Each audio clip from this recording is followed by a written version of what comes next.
Alors bonjour à tous, bienvenue à cette conférence de presse afin de procéder à une annonce concernant le plan de relance touristique et la reprise de certaines activités. La ministre du Tourisme, Mme Caroline Proulx, est accompagnée aujourd'hui du ministre des Finances, M. Éric Girard, et du ministre de l'Économie et de l'Innovation, M. Pierre Fitzgibbon. Alors, la parole à vous. Merci infiniment. Bonjour à tous. Plaisir d'être devant vous aujourd'hui avec mes collègues, ministre des Finances, M. Girard. Bonjour. Plaisir de vous avoir à mes côtés. Le ministre de l'Économie et de l'Innovation, M. Pierre Fitzgibbon. Merci d'être là pour une importante annonce en tourisme aujourd'hui. La première phase de déconfinement des activités touristiques s'est bien déroulée. Merci. Merci aux entreprises. Merci à tous les Québécois qui appliquent encore aujourd'hui respectueusement les consignes pour assurer une expérience qui est saine, qui est agréable et qui est sécuritaire pour tous.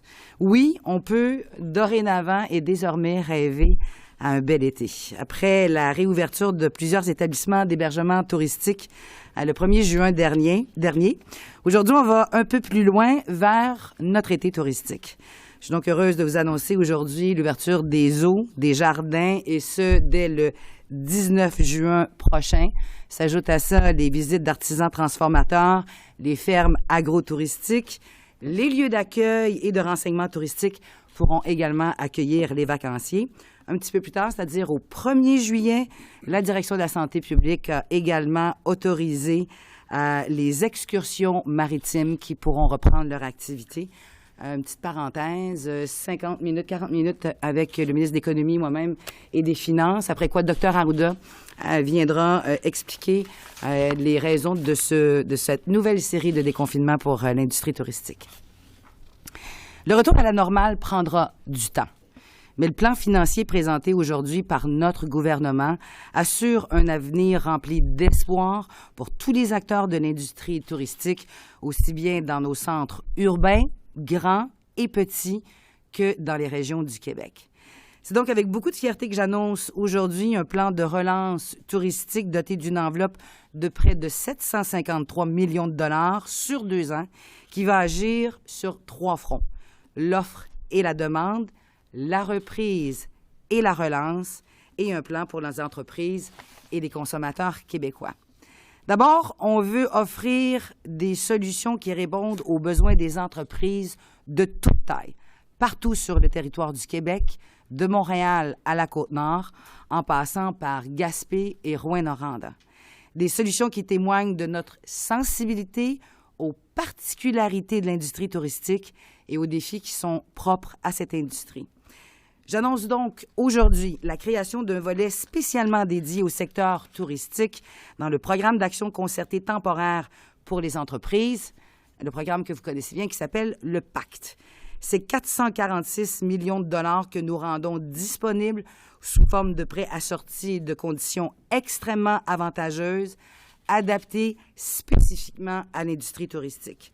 Ces prêts, dont Pierre vous parlera un peu plus tard, vont donner aux entrepreneurs l'air dont ils avaient besoin pour une reprise vigoureuse de l'activité touristique.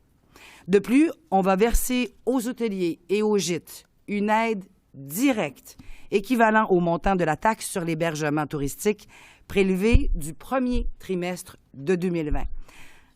Ce sont près de 14 millions de dollars qui seront versés à ces 2 types d'établissements durement affectés pendant la pandémie. Le tourisme d'affaires est un des plus profitables de notre industrie. On était en pleine croissance avant l'arrivée de la pandémie.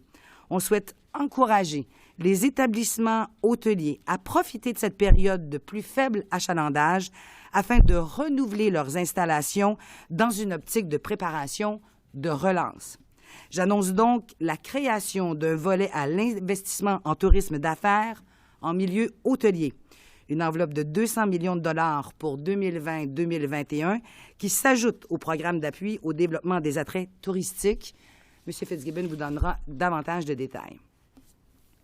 L'industrie touristique, c'est pas moins de 30 000 entreprises, dont 80 % emploient moins de 20 personnes.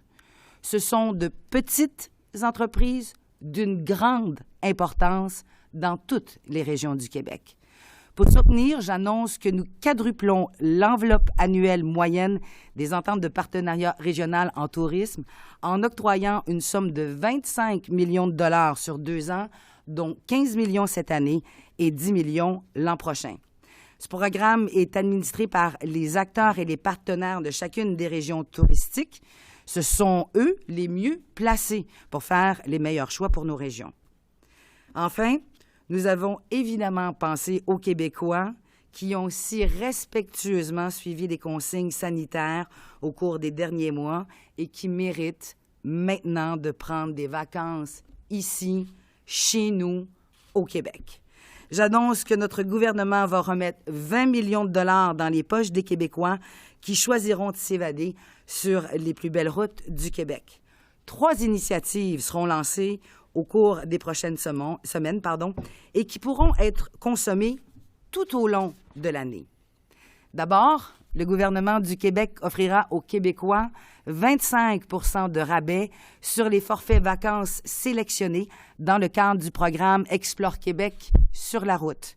Créé à l'origine pour accéder aux régions éloignées par un tarif aérien avantageux, il mettra maintenant de l'avant des forfaits accessibles par transport terrestre. Il s'agit d'une façon de visiter les régions du Québec de façon sécuritaire et structurée. Tous les forfaits commercialisés seront composés de 2 nuitées et de 2 attraits touristiques.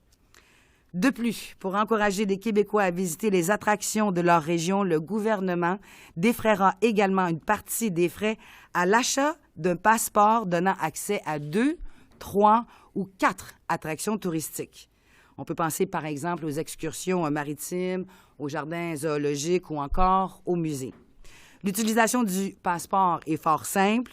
Vous optez pour un passeport contenant 2 attraits, un rabais de 20 %, 3 attraits, 30 %, 4 attraits, vous allez profiter de 40 % de rabais.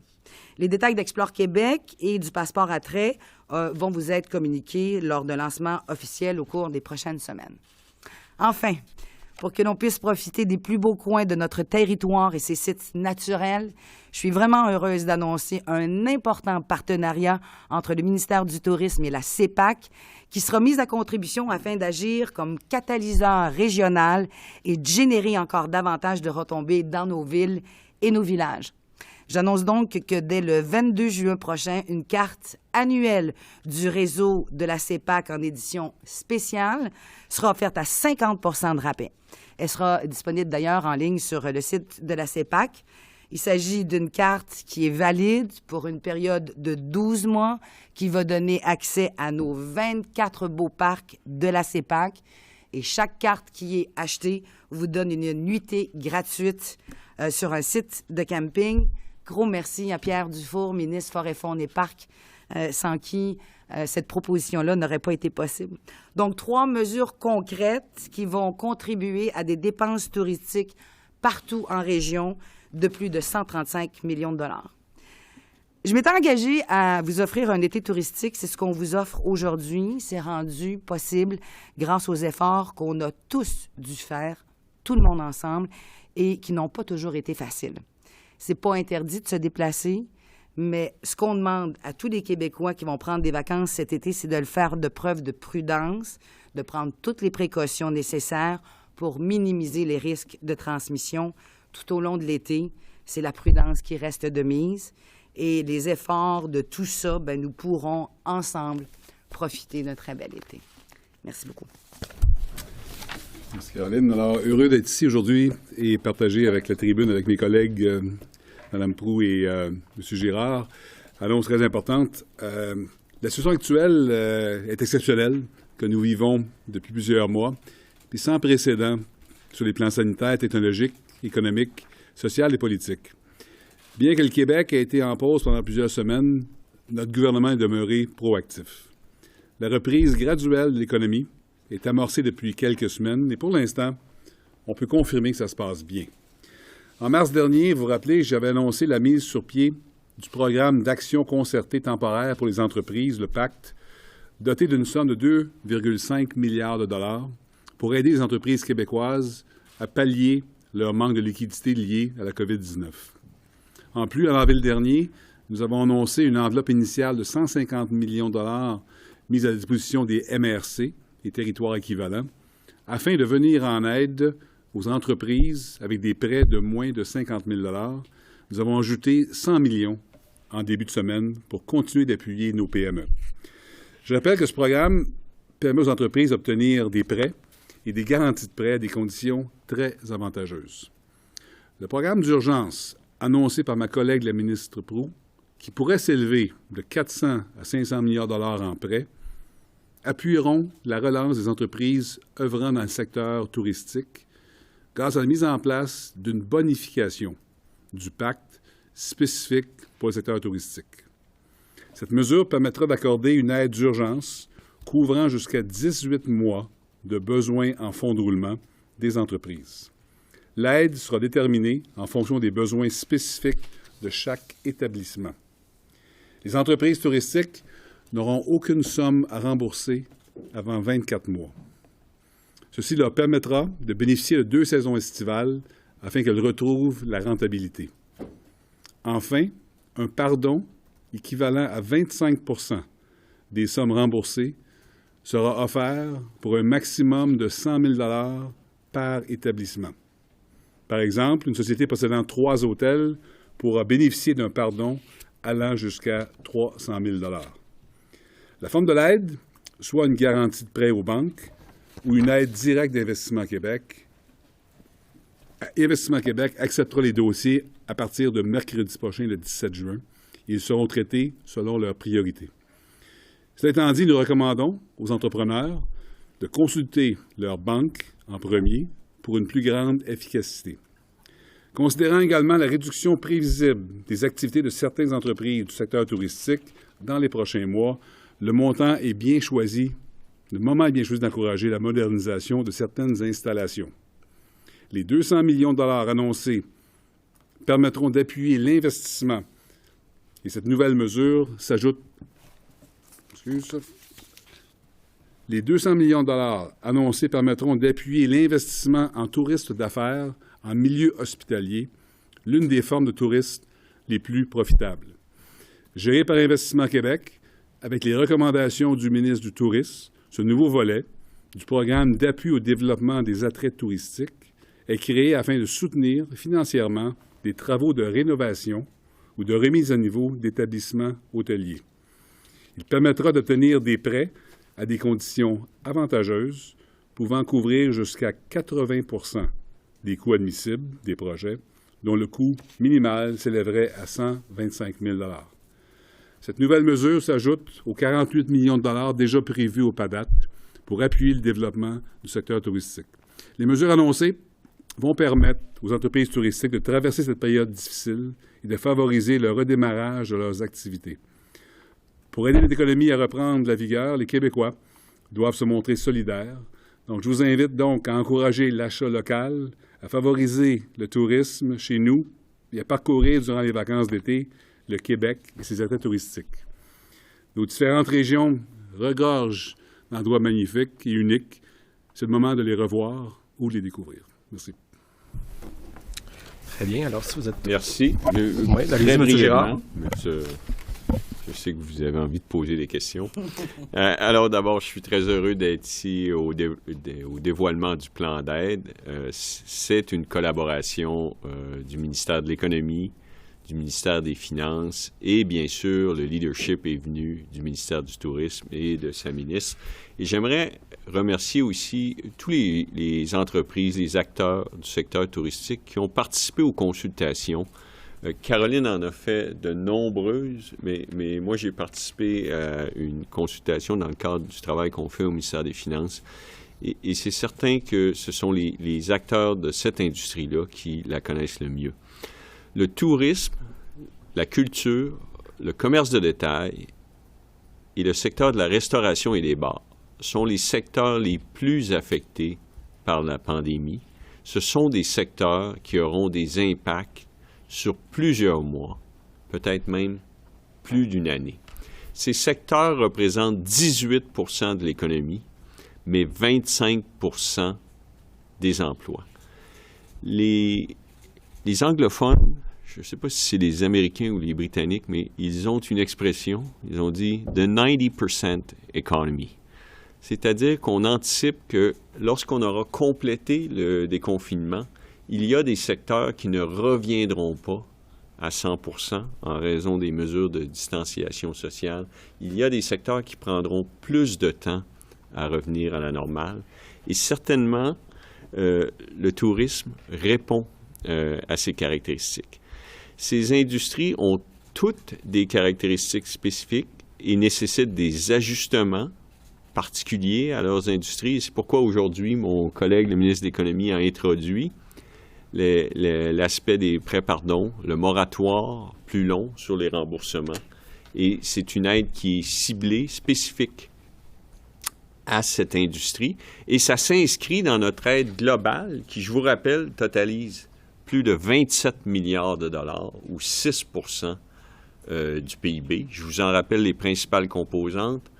Des investissements en infrastructure, une réduction du fardeau fiscal. Hier, j'ai eu l'occasion d'annoncer la baisse de la taxe scolaire. Il y a aussi les réductions aux fonds de services de santé pour les entreprises. Il y a bien sûr des programmes de subventions tels que les subventions à la formation, le programme le PACME, subventions à l'aide aux loyers commerciaux que mon collègue a bonifié. C'était cette semaine, Pierre? Oui, les semaines sont longues, c'est bien cette semaine. Hein? Oui, okay, c'était lundi cette semaine. Et tout ce qui a à voir avec la liquidité, c'est-à-dire les prêts, les reports de paiement, taxes, toutes ces interventions font partie du plan visant à aider les entreprises et les Québécois. Nous sommes présents et nous allons continuer d'être présents dans ces circonstances extrêmement difficiles. Je vous remercie. Très bien. Alors, merci à vous trois pour la période des questions en français. Nous allons débuter avec Patrice Bergeron, La Presse canadienne. Bonjour à vous trois. J'ai retenu particulièrement les offres que vous faites aux touristes québécois, là, notamment le rabais de 25 % pour le forfait. Expliquez-nous comment ça va fonctionner pour un touriste qui décide de s'aventurer comme ça dans les régions du Québec, puis qui veut être admissible à ces rabais-là. Est-ce qu'il faut qu'il mette ça dans son rapport d'impôt? Comment ça va fonctionner? Non, pas du tout, justement. Non, on veut rendre ça le plus simple possible, donner de la liquidité aux Québécois pour pouvoir voyager au Québec et stimuler l'économie touristique. Alors, un crédit d'impôt qu'on reçoit dans un an, c'était pas l'idée qu'on avait retenue. Explore Québec, c'est un programme qu'on avait lancé à l'automne dernier avec le premier ministre, mais qui avait un volet aérien. Vous comprendrez que présentement, c'est plus difficile. On décide d'exploser Explore Québec. On le présente Explore sur la route. Donc, ce sont des forfaits. Les Québécois aiment beaucoup la forfaitisation. Donc, à travers le forfait, c'est un minimum de 2 nuitées et de 2 activités touristiques qui vont être offertes dans l'ensemble des régions du Québec. Il pourrait y avoir, par exemple, plusieurs forfaits disponibles pour plusieurs régions. Je donne un exemple. La Gaspésie, vous pourriez avoir 3 types de forfaits qui vous ont offerts. Il y en a qui préfèrent le kayak de mer. Il y en a qui préfèrent aller faire de la pêche à jig. Il y en a d'autres qui préfèrent aller faire des randonnées de vélo.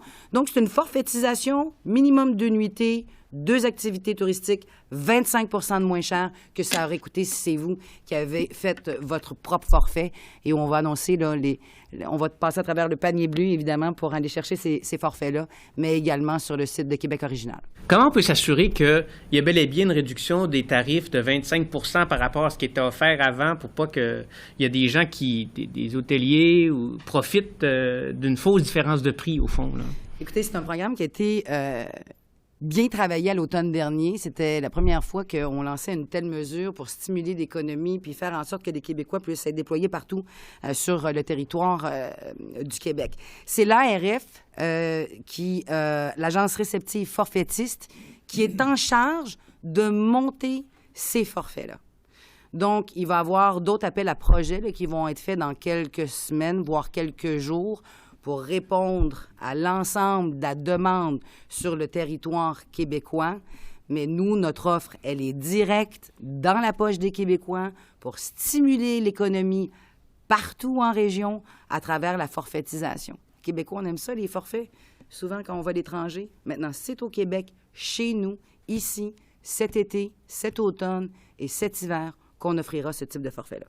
Prochaine question, Sébastien Bovet, Radio-Canada. Bonjour madame, bonjour messieurs.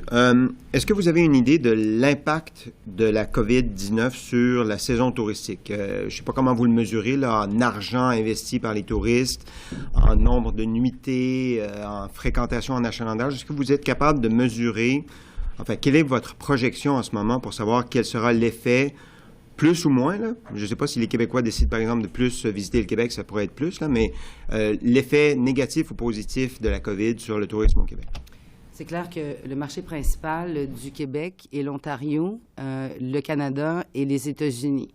Donc, on a espoir que très prochainement, en tout cas du côté de l'Ontario, qu'on puisse avoir une activité touristique qui vienne d'eux venir fréquenter le Québec. En fait, avec les mesures d'aide directe qu'on offre aujourd'hui, avec la CEPAC, avec le passeport attraction, avec Explore Québec, on va stimuler beaucoup l'économie. On va inviter les Québécois à voyager partout sur le territoire du Québec.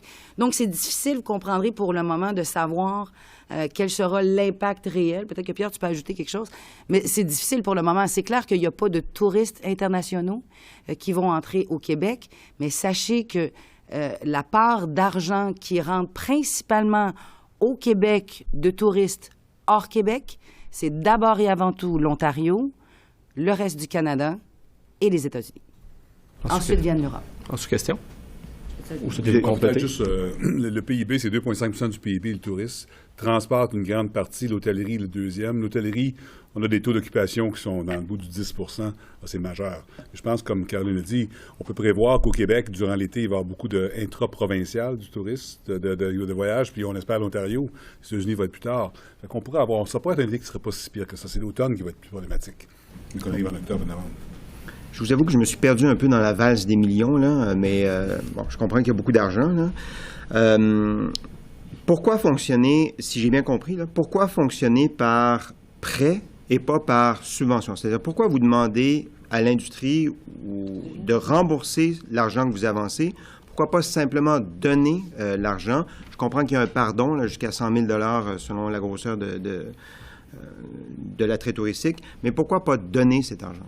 En fait, il y en a eu de la subvention et il y en a. D'abord et avant tout, rapidement, on a donné les subventions qu'on devait allouer pour la tenue des festivals et des événements.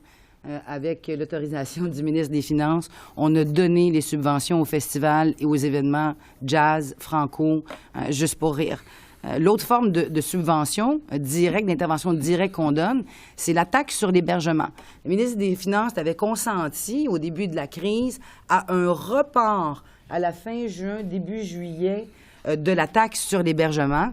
Aujourd'hui, on annonce que ce 14 millions de dollars-là retourne directement dans la poche des hôteliers.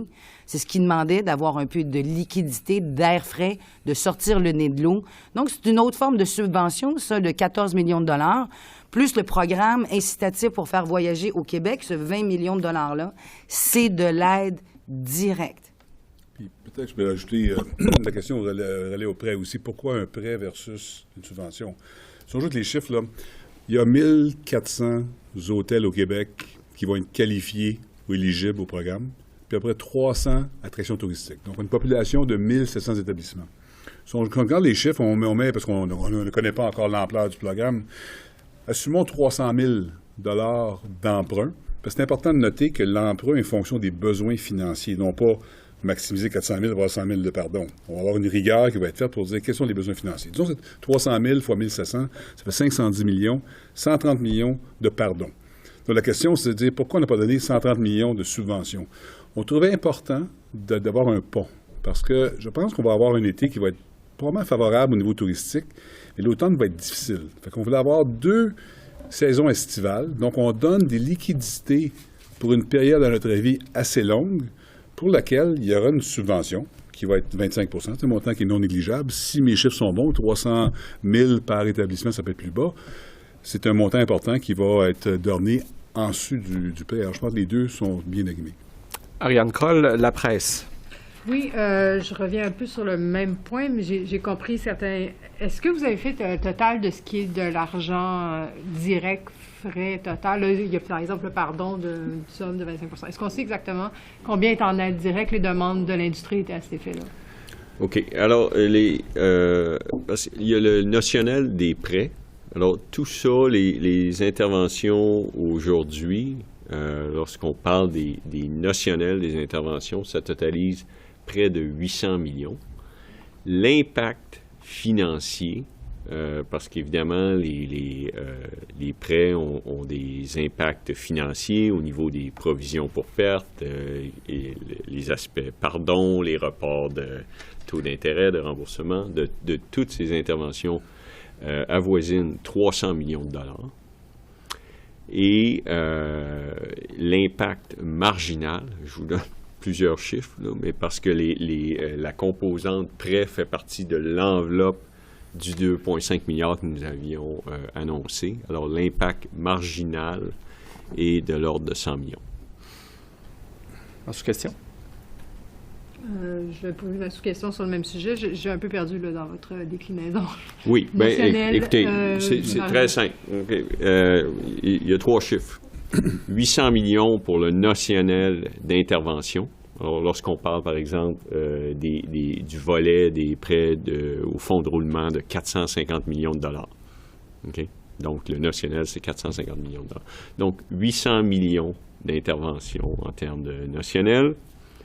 En termes d'impact financier, parce que lorsqu'on fait un prêt de 10 millions, l'impact sur les finances publiques n'est pas de 10 millions. Il y a une provision pour perte, il y a une provision pour le pardon, et l'impact financier de ces mesures est de 300 millions. Il y a des crédits existants qui sont réaménagés grâce au leadership de la ministre du Tourisme et aux ajustements aux conditions, c'est-à-dire qu'il y avait des fonds dans le ministère du Tourisme pour, par exemple, faire la promotion du Québec à l'international. Ces fonds-là ne seront pas utilisés cette année, ils sont réalloués à des meilleures fins. Et donc, l'impact financier, 300 millions. Et l'impact marginal, parce qu'il y avait des crédits qui étaient alloués au ministère, parce que le programme de prêt était déjà inclus, 100 millions. Très bien. On va devoir accélérer. Le temps file et je veux vous donner chacun la chance de poser des questions. Olivier Bossé, Le Soleil. Bonjour. Donc, on comprend que les déplacements, là, c'est ouvert. Bien, écoutez, Parce que vous avez été prudente. Non, je comprends là, que on a fait une réouverture graduelle de l'activité économique, quelle qu'elle soit. La réouverture des activités touristiques a été lancée le 1er juin dernier. Vous vous rappellerez, là, les campings, les marinas, les pourvoiries. On avait fait cette annonce-là il y a 10 jours. En fait, c'était vous, les journalistes, qui avez fait l'annonce. Et là, aujourd'hui, on annonce une seconde phase. Donc, ça va très bien. La direction de la santé publique nous autorise à avoir un programme comme Explore Québec pour aller se promener sur le territoire québécois. Puis c'est important de dire que chaque hôtel, chaque chalet, chaque pourvoirie, chaque activité touristique qui va se retrouver en forfaitisation aura eu l'autorisation de la santé publique, aura présenté son plan sanitaire, aura été accepté par la santé publique. Donc, les Québécois pourront se déplacer en sécurité dans des hébergements touristiques, de pratiquer des activités touristiques ou d'aller dans des attraits touristiques qui auront eu l'autorisation de la santé publique. Comment cette sélection-là se fait? Pardon? Comment la sélection des attraits, des hôtels de la réouverture? Non, pour chaque forfait. Qu'est-ce qui se retrouve dans les forfaits? Bien, il y en a qui ça. ne se retrouvent pas dedans, il y en a qui sont dedans. Bien, c'est l'agence réceptive forfaitiste qui est la spécialiste de ça. Donc, qui va monter des forfaits, divers forfaits pour des familles, pour des couples, qu'on aura l'occasion de vous présenter là, dans très peu de temps. Passé par cette agence. Non, c'est eux qui regroupent, qui vont fabriquer les forfaits, si vous voulez. Mais très prochainement, on pourra vous présenter les 20, 30, 35 forfaits qui vont être disponibles pour l'ensemble du territoire québécois. Ouais. Okay. Rapidement maintenant, Jonathan Bernard, Cogeco Nouvelles. Bonjour à vous. J'aimerais savoir dans l'évaluation pour les prêts, comment on va fonctionner? Est-ce qu'on va évaluer à savoir s'il y a une clientèle touristique qui provient de l'étranger? Ces entreprises-là seront peut-être dédommagées ou pas dédommagées, mais recevront des prêts plus importants? Non, en fait, ce qu'on fait, c'est que le programme du PAC bonifié aux touristes, on peut penser à 400 000 de prêt, 100 000 de pardon. Ça, c'est la mécanique. L'octroi du prêt va être fonction des enjeux de fonds de roulement de liquidité pour 18 mois. Ça, c'est important. On voulait couvrir 2 étés, parce que comme je l'ai dit tantôt, je pense qu'on va avoir des problèmes à l'hiver. Alors, on regarde les besoins financiers et on va donner un prêt qui va être en corrélation avec les besoins. Si l'entreprise a besoin de 125 000 elle va avoir 125 000 parce que le coût du gouvernement, c'est 25 de ça en pardon. Alors, il va falloir être très prudent et c'est pour ça qu'on va travailler avec les banques et Investissement Québec pour faire un travail assez rigoureux pour voir quels sont les vrais besoins financiers, peu importe la source des touristes. Sous-question? Mon autre question, peut-être que ce sera plutôt le Dr Arruda qui pourra y répondre, mais que se passe-t-il avec les parcs aquatiques? Il y a plusieurs des propriétaires qui se posent la question actuellement, qui peuvent ouvrir la piscine du camping qui est juste à côté, mais qui ne peuvent pas ouvrir leur parc aquatique. C'est une question qui m'a été rapportée. Oui, effectivement, le Dr Arruda va être là pour la dernière quinzaine de la conférence de presse. On y va de façon séquencée, graduelle, prudente. Donc, on ouvre tranquillement des secteurs d'activité. Quand même, aujourd'hui, on annonce les zoos, les jardins botaniques, les excursions maritimes, les lieux d'accueil et de renseignement touristique, les fermes agrotouristiques, qui sont très, très populaires au Québec, et les artisans transformateurs également se retrouvent sur la liste des activités touristiques qui sont autorisées par la Direction de la santé publique. Et le Dr Arruda pourra répondre au pourquoi des aquaparks ne sont-ils pas encore ouverts. Très bien. Alors, si je peux me permettre à mon tour aussi 2 questions. Marc-André Gagnon du Journal de Québec, Journal de Montréal. Pour poursuivre un peu là-dessus. Donc, si on prend par exemple l'exemple du parc Safari, là, il va pouvoir ouvrir à moitié. C'est-à-dire que la partie jardin zoologique, ça va être correct pour le 19 juin, mais pas pour sa partie parc aquatique, je veux bien comprendre. Puis qu'en est-il aussi des spas aussi qui attendent de pouvoir ouvrir alors que les piscines extérieures, elles, ont obtenu le feu vert et tout ça? C'est de façon séquencée, prudente, et il faut que les plans sanitaires soient présentés à la Direction de la santé publique et qu'ils soient autorisés. Pour les aquaparks, c'est complexe, il y a beaucoup de volume, il y a beaucoup de gens, mais je vais laisser le soin, parce que je ne suis pas directrice de la santé publique, de Dr Arruda, d'expliquer ça. Pour ce qui est des spas, c'est important de préciser, par contre, que les soins corporels ont été autorisés. Donc, vous pouvez vous rendre dans un établissement de spa et avoir un soin corporel qui a été autorisé. Il y a beaucoup de dates, là, je ne saurais pas vous dire quelle date d'autorisation a été donnée pour les soins corporels. Je vais jouer les rabat-joie un peu sur la question des forfaits. Oui. Parce que, bon, je peux comprendre que lorsqu'on décide d'aller voyager dans un autre pays à l'extérieur, on fait appel à une agence, puis on va prendre des forfaits, mais réalistement, là, il y a beaucoup de gens qui, lorsqu'ils vont en Gaspésie, n'achèteront pas nécessairement de forfait. Il y a beaucoup de gens qui risquent de se dire « Ah, c'est un peu trop compliqué, il faut aller sur le site Internet, acheter un forfait, puis, tu sais, pour aller pêcher au jig, pour prendre l'exemple que vous donniez, pas besoin d'un forfait pour ça. » C'est un site qui va être vraiment très simple. On va arriver avec, vous voyez là, à date, on pourrait avoir 34 forfaits qui soient offerts partout en région au Québec. Ça a été dur cet hiver. Ça a été difficile ce printemps. Et il y aura des forfaits pour toutes les bourses. Il y en a, je comprends, qui vont vouloir le faire par eux-mêmes. Il y en a qui sont fatigués, qui sont épuisés, qui ont besoin de vacances, qui ne veulent pas se casser la tête pour avoir des vacances exceptionnelles au Québec. Explore Québec sur la route, ça répond également à ces clientèles-là. C'est ça l'objectif. Très bien. Alors, ça complète pour les questions en français. Est-ce que tu me permettrais une précision par rapport à la question de M. Bovet et je sens un appétit pour les chiffres là, ici. Parce que on n'a pas d'estimé de combien de tourisme, quelle sera l'activité touristique cet été, combien de visiteurs de l'Ontario nous aurons, combien de Québécois décideront de quitter les grandes villes de Montréal et Québec. Mais ce que les participants de l'industrie nous ont dit, c'est quel taux d'occupation ils auront besoin pour faire leurs frais. Payer leurs hypothèques, payer leurs taxes, payer leurs assurances. Et on vise un taux d'occupation de 30-40% pour permettre d'avoir une saison où on fait ses frais. Et c'est différent pour chaque établissement, mais le chiffre de 40% est un chiffre qui nous a été dit dans les consultations. Donc, si on réussit à avoir, par exemple, 50% d'occupation, étant donné les circonstances dans lesquelles nous sommes, ce serait positif. Très bien. Alors, ça complète pour cette première partie en français de cette première partie de conférence de presse. So now for questions in English, we'll start with Katsune, CBC News. Basically, you're trying to seduce Quebecers to spend their summer here in the province. Do you think they will answer that call? Because some of them might just stay home and buy a pool. Oh, I absolutely believe that they will answer that call with 3 measures that are totally different. Either Explore Québec on the road, which is packaged, and then you have Forfait Attraction, either 2, 3, 4 attractions with 40% rebate. So you can stay home, but decide to have an activity just north of Montreal, going in the Laurentians or going in the townships.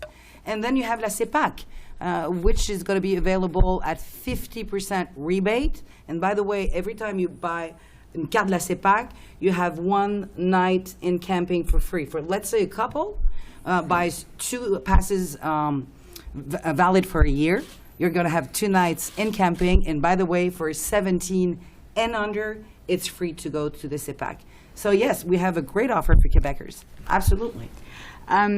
Fall is coming, Mr. Fitzgibbon or Mr. Girard. You have the impression that you're not going to save everybody. Like, the tourism industry won't be the same if you don't have people from Ontario, people from the U.S. coming to Quebec, and if Quebecers finally are not, buying the packages. But that's why the question was asked earlier, why we didn't give a direct assistance. We prefer to go with the loan because you leverage that. Let's say if you have 100,000 of subsidy, you got 300,000 of extra money you can use for the 2 seasons. Because I think the issue is to bridge the 2 summers.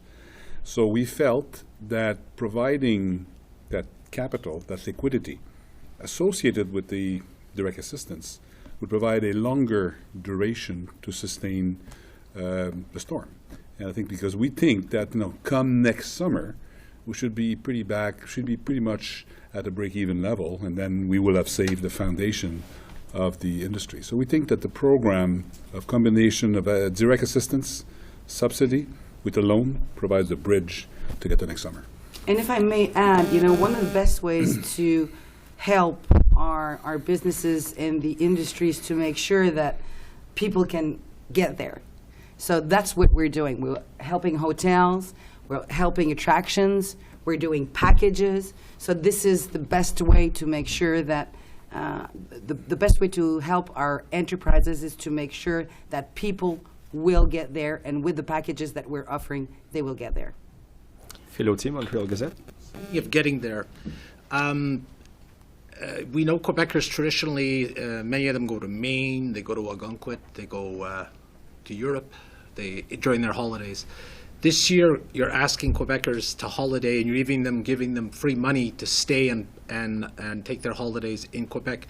Has the government or Transport Quebec done an impact assessment of what this will do to traffic on the highways with so many people traveling locally, the Highway 20, Highway 40? Has there been thought to what this will do to the state of the roads?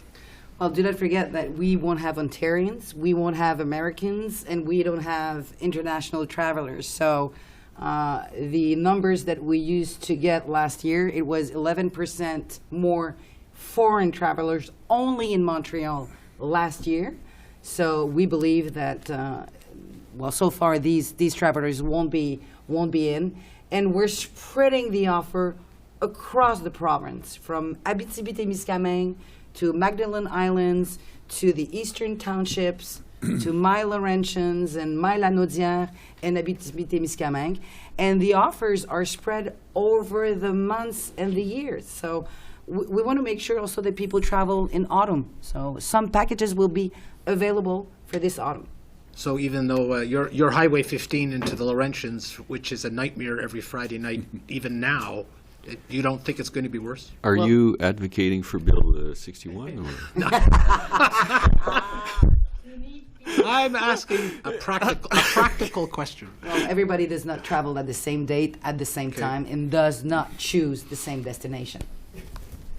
Thank you. Now, two last questions from Raquel Fletcher, Global News. How significant is this investment of $750 million? Will it be enough? Well, if I look at the if you segment the 750, there's in the budget 446 for loans. It could be anywhere between 400 and 500 million. It could be 600 million. I think that this provides a bridge for the tourist attraction and for hotels to get to next summer. We wanted to provide liquidity for 18 months because we believe this summer won't be that bad. Next summer will be the return to hopefully profitability. So we have to bridge this period of October to probably March, April. So we think it's a good start. And we'll see how it goes. But so far, we think it's appropriate. As a very last question, can Quebecers who decide to take vacation in the province this summer make up for all the international tourists who won't be coming? Well, the answer is no, of course. If you add up all the international Ontarians, the rest of Canada and the United States, of course the number, we're 8 million people, so of course the number will not be the same. But I do believe with the measures that we are offering to Quebecers today with Explore Quebec on the road or La CEPAC or the package for attractions, I do believe that the Quebecers will discover, maybe for the first time, Quebec. And if I may finir en français, le Québec, c'est pas un prix de consolation. C'est quand vous dites, est-ce que les Québécois vont voyager au Québec? Le Québec, c'est tout sauf un prix de consolation. Moi, je trouve ça difficile d'entendre les gens. Moi, qu'est-ce que tu veux?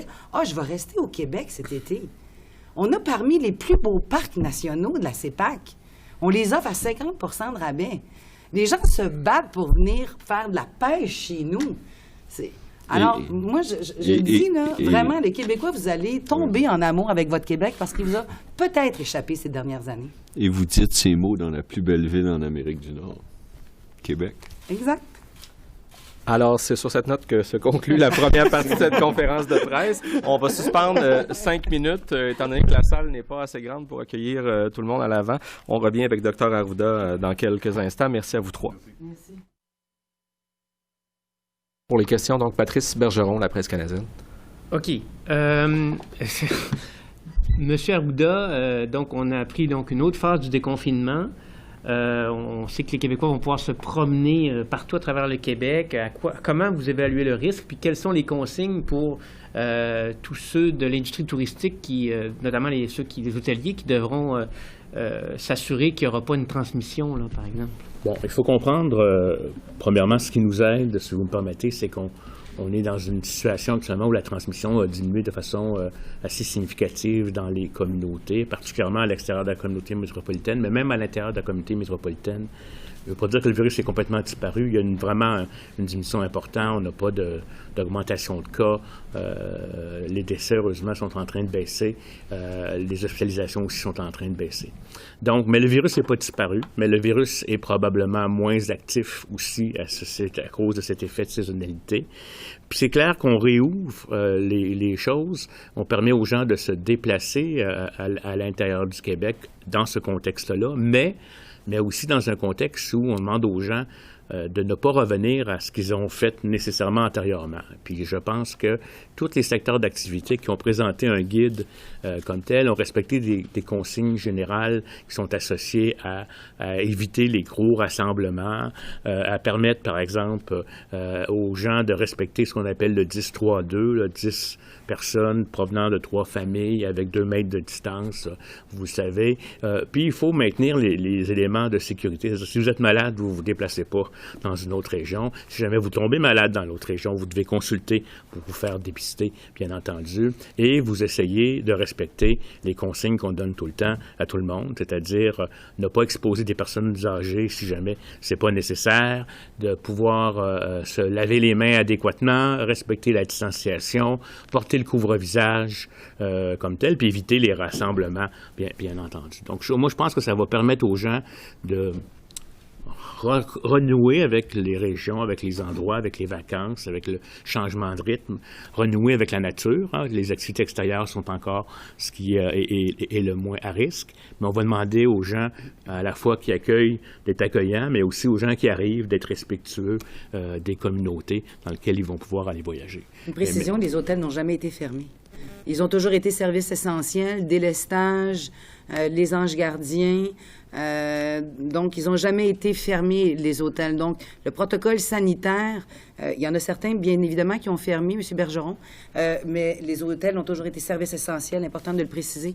D'ailleurs, je leur remercie d'avoir offert au gouvernement du Québec leur chambre à travers le territoire pour du délestage s'il y avait eu besoin. Merci. Maintenant, on va se limiter à une question. Merci. Sébastien Bobet, Radio-Canada. Bonjour, M. Arruda. La frontière avec les États-Unis pourrait rester fermée jusqu'au 21 juillet, jusqu'à la fin juillet. Est-ce que vous êtes d'accord avec cette décision? Si oui, pourquoi? Sinon, pourquoi? Écoutez, faut voir ce qui se passe dans un des critères du déconfinement de l'OMS. Il y avait la question du rebombardement, j'appelle ça comme ça, de la rentrée de virus provenant de d'autres hémisphères. La côte est américaine est beaucoup plus atteinte en termes d'intensité de cas.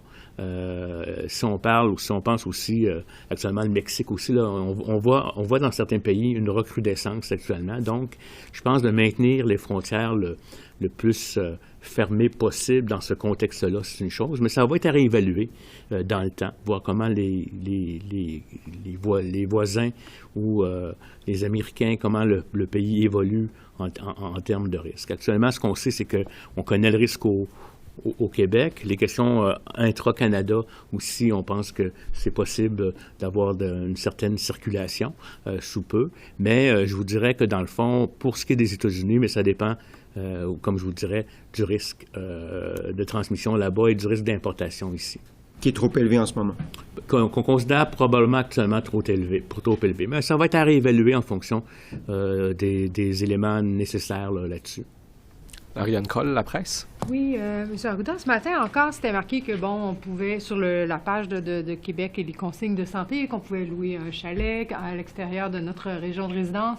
C'est recommandé de ne pas faire d'arrêt autre qu'essentiel, donc d'amener toute son épicerie, de ne pas sortir du terrain. Est-ce que ça va être comme ça tout l'été? Je ne suis pas retournée dans la dernière. Bien, écoutez, je pense qu'on va essayer, comme je vous l'ai dit, là, par exemple, si jamais vous partez pour 2 semaines puis que vous avez pu avoir le matériel de 2 semaines de nourriture, etc., ça ne vous empêchera pas d'aller faire peut-être une épicerie, mais on va vous demander, s'il vous plaît, de respecter la distanciation, de porter un masque, de vous laver les mains avant, vous laver les mains après. Je ne sais pas si vous comprenez que dans le fond, ce que ça veut dire, c'est que faut surtout pas, on est en vacances, il faut que le cerveau soit en vacances, il faut que tout autour de nous permettent de sentir qu'on est en vacances, mais il faut respecter ces consignes-là. Je ne sais pas si vous comprenez ce que je veux dire, dans le fond, c'est qu'il faut, essayer de ne pas...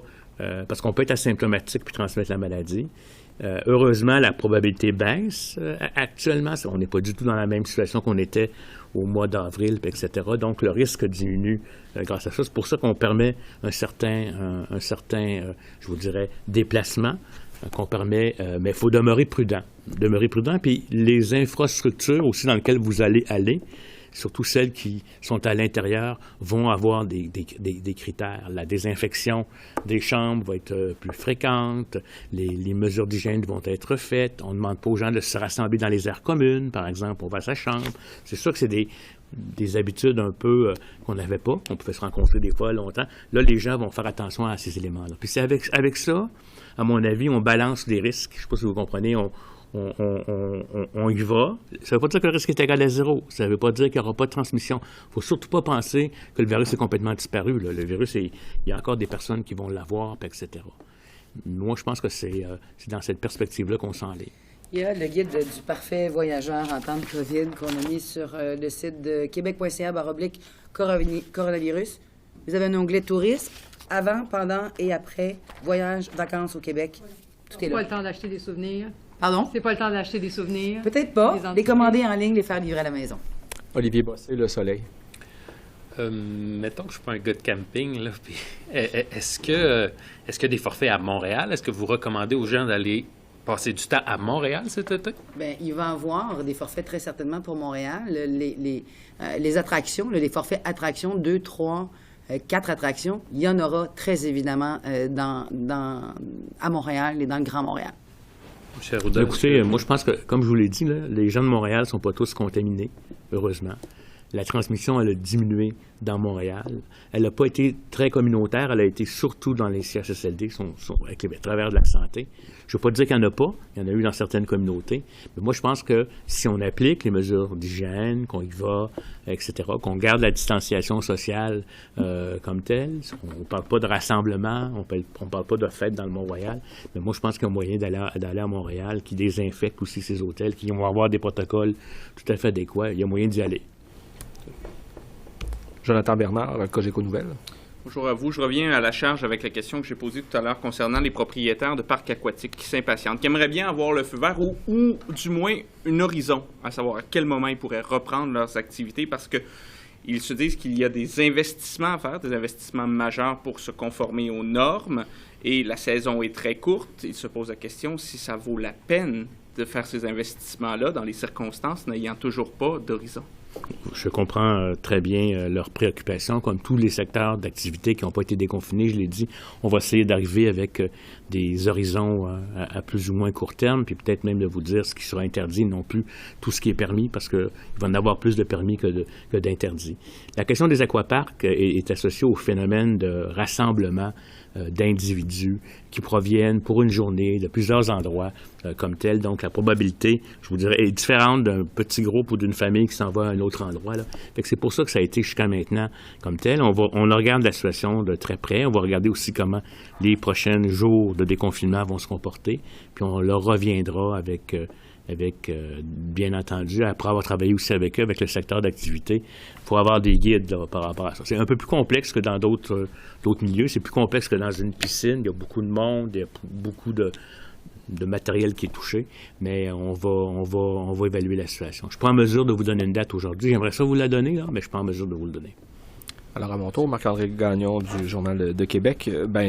Encore une fois, sur la même question, Dr Arruda, moi, l'industrie des parcs aquatiques et même celle des spas me disent les guides sont prêts. On a obtenu des confirmations en début de semaine. Alors, pourquoi tarder à annoncer la date? Parce que je me souviens que dans une conférence de presse, là, on perd le fil du temps, là, mais je me souviens que c'est très récemment, vous avez dit pour le reste des autres secteurs qui ne sont pas encore déconfinés, très bientôt, on va leur annoncer les dates. Pourquoi ne pas leur donner juste maintenant? C'est parce que je l'ai pas. On est en train de refaire un travail complet pour être capable de faire un gros éléments en lien avec ce qui s'appelle rassemblement. Et ça, c'est considéré comme étant une zone de rassemblement. Ça s'en vient de façon éminente, mais je ne suis pas en mesure de vous le dire aujourd'hui.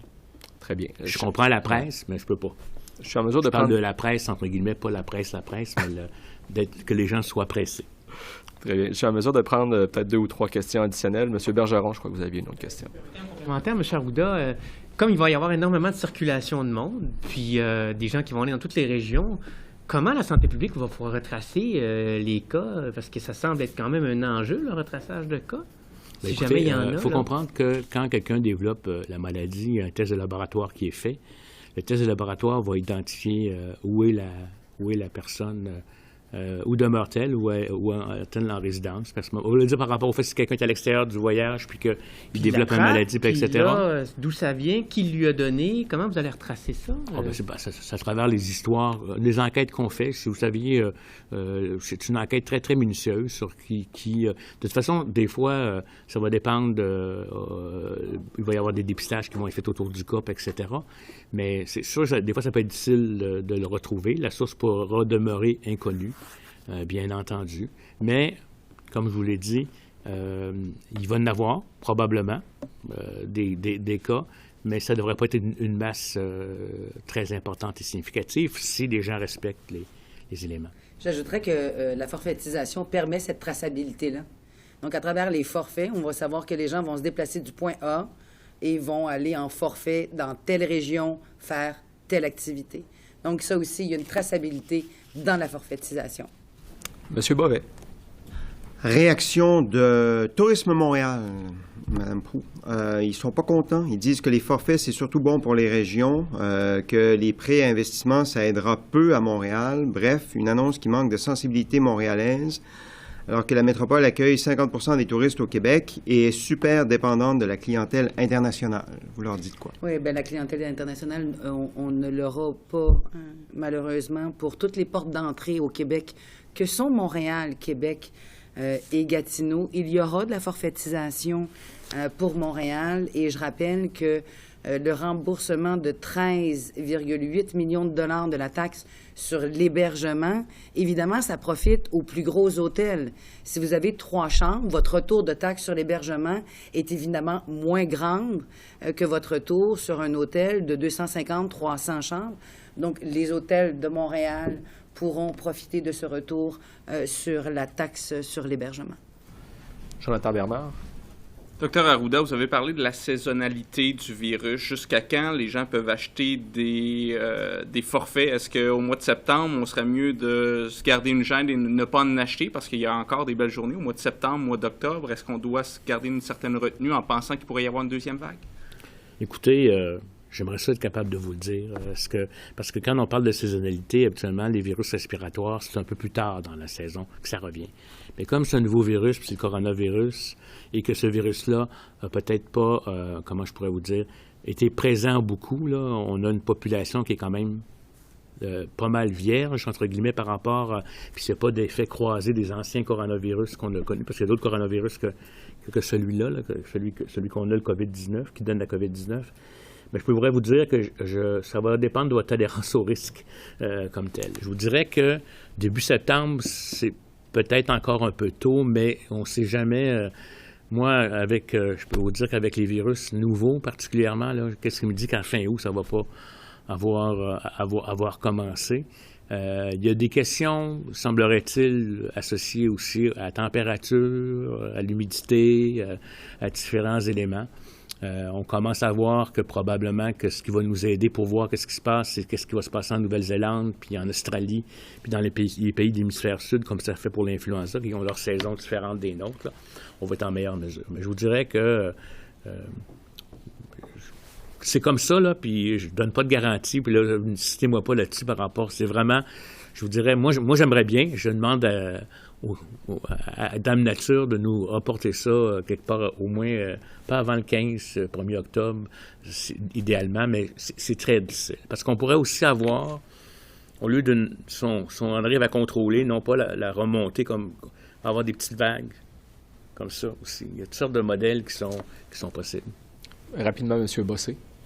Madame Proulx, si quelqu'un a acheté sa carte de la CEPAC hier ou la semaine passée, est-ce qu'il va avoir son 50 %? Malheureusement, non. C'est la carte de CEPAC va être disponible à partir du... Je vous répondrai, non? Oui, le 22. Okay. Alors, malheureusement, non. Merci. Oui, c'est bien le 22 juin. Merci. Je vais me permettre une dernière question. Pour les excursions maritimes, oui. Je comprends que c'est à partir du 1er juillet. Je ne sais pas si le guide, maintenant, est complété, mais j'ai de la difficulté à m'imaginer comment ça va fonctionner, là. Donc, est-ce qu'il faudra qu'il y ait moins de gens à bord du bateau? Ou, comment ça va? Les excursions maritimes, la particularité, c'est que ce sont des trajets de courte durée avec aucun coucher à bord. Donc, c'était beaucoup plus facile de permettre, avec le guide sanitaire qui avait été présenté, d'offrir et de rouvrir des excursions maritimes, contrairement aux croisières. Comme vous le savez, le fédéral les ont interdites en eau canadienne jusqu'au 31 octobre prochain. Mais les excursions maritimes, de par leur grosseur, de par le fait qu'on n'y mange pas et qu'on n'y dort pas, étaient plus faciles, et le guide sanitaire qui avait été présenté était plus facile de réouverture.